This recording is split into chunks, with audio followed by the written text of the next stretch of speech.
આપણી પાસે sandal boot ચપ્પલ બધું જ છે ને દીકરા, ખાલી એકવાર ચેક કરજે 7 મહિનાના ઘસાઈ ગયેલા ચપલા પહેરે એ મમ્મી છે, અને ઘસાઈ ગયેલો શર્ટ જેને કોલર થી પહેરો છે ને એ બાપ છે.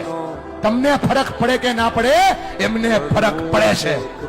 જ્યારે તમે ખોટું બોલો છો, જ્યારે તમે તમારી જાતને છેતરો છો, ત્યારે ભણવાના બાના ઉપર તમે બીજા કામ કરો છો ને બેટા, તમને ફરક પડે કે ના પડે, એમને ફરક પડે છે. કેટલો ફરક પડે છે તમને કઈ નથી શકતા, કેમ કે તમે મોટા થઈ ગયા છો બેટા.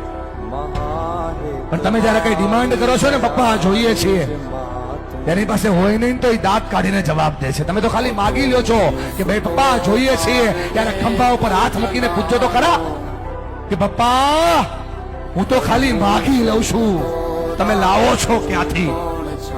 એને બહુ ફરક પડે છે ભાઈ. ફરી કઈ નથી શકતા, તું જુવાન થઈ ગયો ને એટલા માટે. અને જો મારા પર ભરોસો નહીં, ખાલી આંખોમાં ચેક કરીને કેટલો ફરક પડે છે. બાપની આંખમાં જે આંસુ પડે છે ને, એને એટલો ફરક પડે છે. એટલા માટે ભણો કે તમે તમારા માતા પિતાના સપનાને પૂરા કરી શકો. સુતો પારણે પુત્ર નાનો લડવું છે કે તો રાખતું કોણ ચા